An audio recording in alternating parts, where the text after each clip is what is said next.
the world into clean and unclean. And you and I would agree with a lot of them. And he agrees and gives his life to this vision of how it is he comes into relationship with God. And he becomes consumed with being righteous. And he is righteous. He's done good things. The tax collector, on the other hand, we're given no reason to believe that he's anything except a corrupt tax collector. And these guys were not good people. They were exploiters. They were collaborators with the political oppressors. They were shakedown artists. They were corrupt. They were not good people. So don't think that this story that you hear is about some bad Pharisee and some good tax collector, because it's not. It's about a good Pharisee and a bad tax collector. The problem is that the Pharisee thinks he's good. The Pharisee is quite proud of his righteousness. And he not only is proud of how righteous he is, but he applies that criteria to other people as well. Thank God I am not like those people. And he applies what he has established as his grounds of his righteousness and says, oh goodness, and he pulls everyone else into judgment. He passes judgment on other people on the grounds of the righteousness that he has himself declared. And so, when he leaves the temple at the end of his morning prayer, he's the same fellow that he was when he arrived, because he's righteous. He's gone there and he said, hey, God, I'm righteous. And, there's no evidence that God paid any attention to him at all, because God can't break into a heart like that. God can't break into a heart that is so convinced that they are righteous, that they are right, that they are on the path to holiness. God can't break in because they're so confident of their own ability to get there on their own. So he gets home at the end of the day, and he's the same person that he was when he arrived. Maybe a righteous person, but not moved. Not able to see outside of his own narrow perspective. Not able to see the humanity of other people or the spirit of other people. Only to be able to see his own criteria for judging them.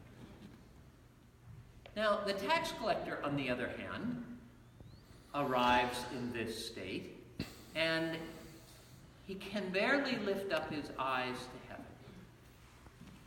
And the curious thing about the tax collector is that he is there at all. But he seems to know who he is. He seems to know that he is despised, and he seems to know that he is a sinner. And yet he comes to the temple. Why does he bother to come to the temple? Because he wants to put his life in relationship to God. And he goes and he throws himself on God's mercy. And he says, God, I am just a bum. I am just a sinner. And just have mercy on me. And when he leaves the temple at the end of the day, we don't know what happens. But we do know that God is able to hear him. That he is able to hear, perhaps, God's mercy expressed to him. The opportunity to not be a sinner. The opportunity to be in relationship with God. That's the gift that he is given by his prayer in the temple that morning. We don't know what he does with that gift. We don't know if he goes home and says, okay, I give up, I'm not going to be a tax collector anymore. Or whether he just says, well, I'll be a little bit better tax collector, or a nicer person, or whatever it is. But at least he has that hope of renewal for himself that he's been given by recognition of himself to begin with, by recognition of his own brokenness, of his own inadequacy. And therefore, God is able to do something in his soul. His soul is open. It's soft. It's malleable. It sees other people, and it doesn't pass judgment because it knows its own failings.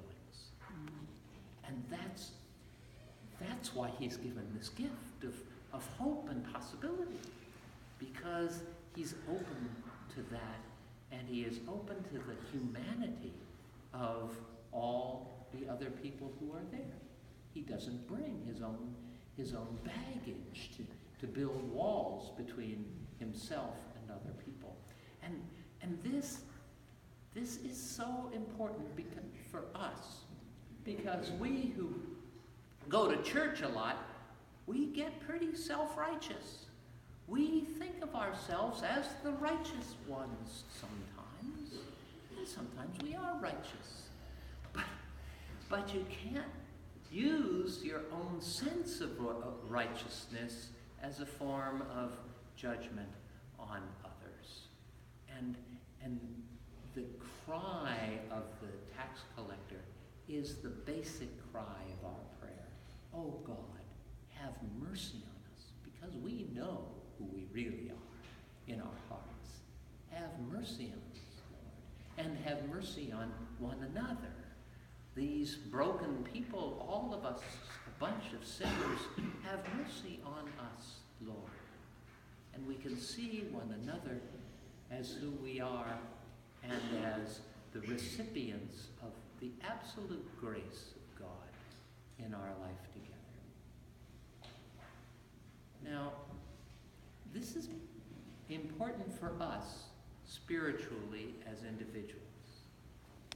But it also has something to say with the state of our nation in this election season.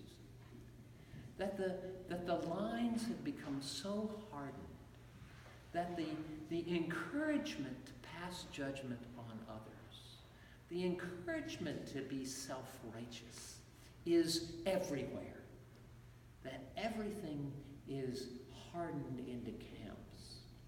And we are so glad that we're not like them. And